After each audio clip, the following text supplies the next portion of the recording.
Step 1, wake up early, gonna rise with the sun. Step 2. Formula of 18 electron rule. सबसे पहले ये formula समझेंगे, उसके बाद में अपन कॉम्प्लेक्स के अंदर कौन सी चीज़ क्या है, ठीक है, वो समझेंगे। तो देखिए सबसे पहले क्या लिखा है कि valence electron of the central atom, means जो भी अपना कॉम्प्लेक्स है उसके अंदर जो सेंट्रल एटम है उसके वैलेंस इलेक्ट्रॉन इनटू एन।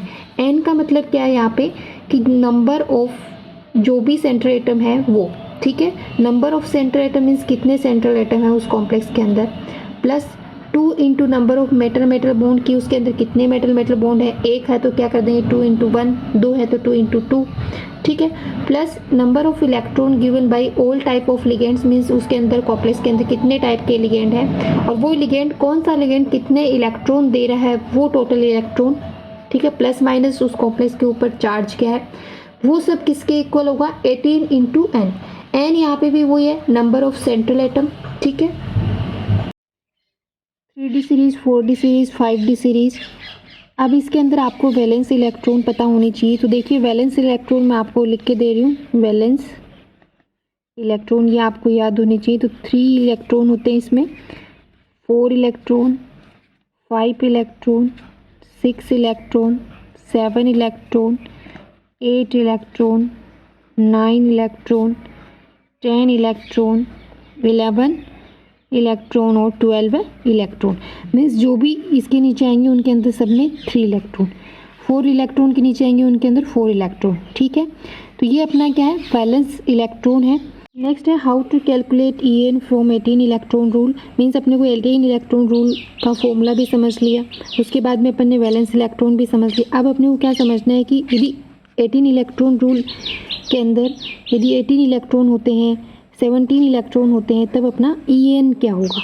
तो देखिए यदि 18 इलेक्ट्रॉन होते हैं तब 3D सीरीज़ का एलिमेंट है तो उसका EN इफेक्टिव एटॉमिक नंबर कितना होगा 36। यदि 4D का है तो 54 और यदि 5D का है तो 86 होगा, ठीक है। इसके बाद में यदि जैसे जैसे इसके अंदर इधर से इलेक्ट्रॉन कम होते जाएंगे वैसे वैसे इफेक्टिव एटॉमिक नंबर भी कम होता जाएगा।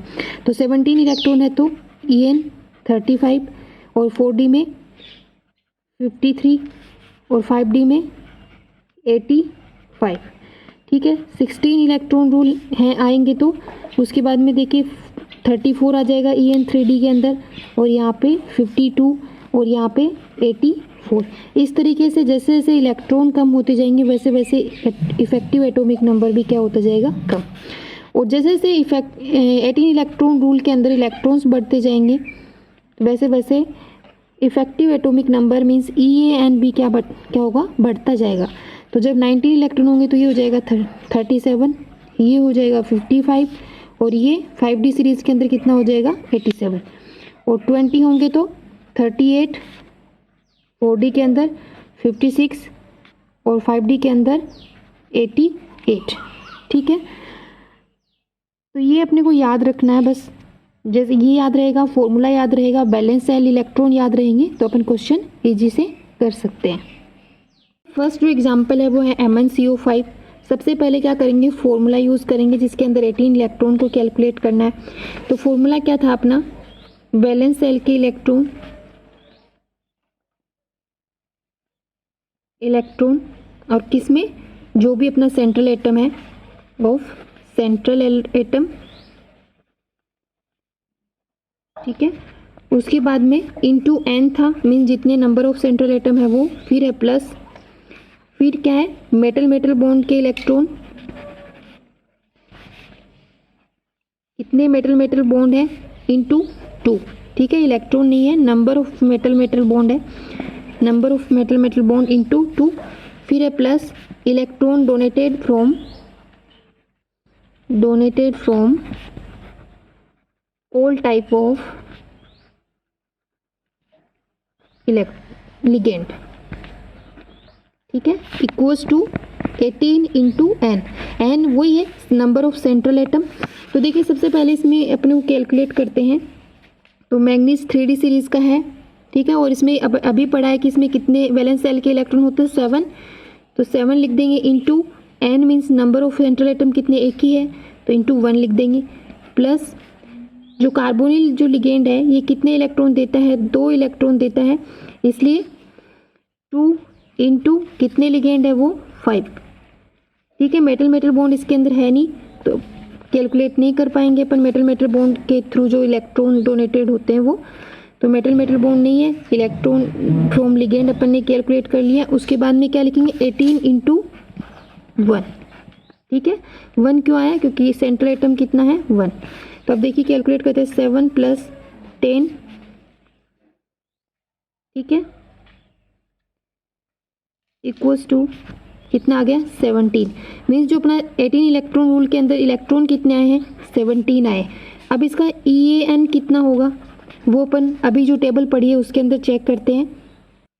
जब 17 इलेक्ट्रॉन आते हैं और मेटल कौन सी सीरीज का है 3D सीरीज का, तब उसका इफेक्टिव एटॉमिक नंबर कितना होगा 35। ठीक है, ये 35 हो गया उसका EAN कितना हो गया 35।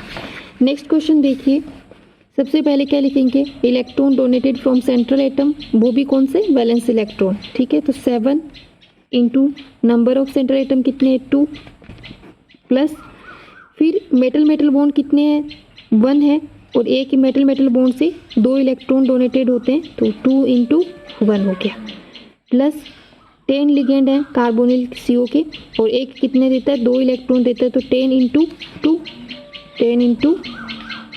ठीक है, अब कितने इलेक्ट्रॉन आएंगे देखिए 14 + 2 + 20 टोटल कितने हो गए 36।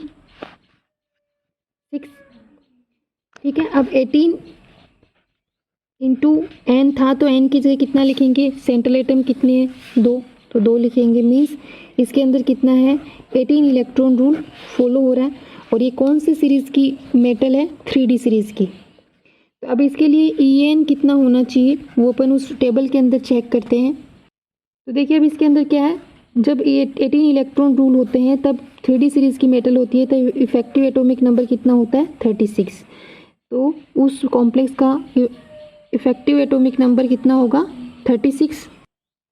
क्या लिखेंगे 36। ठीक है।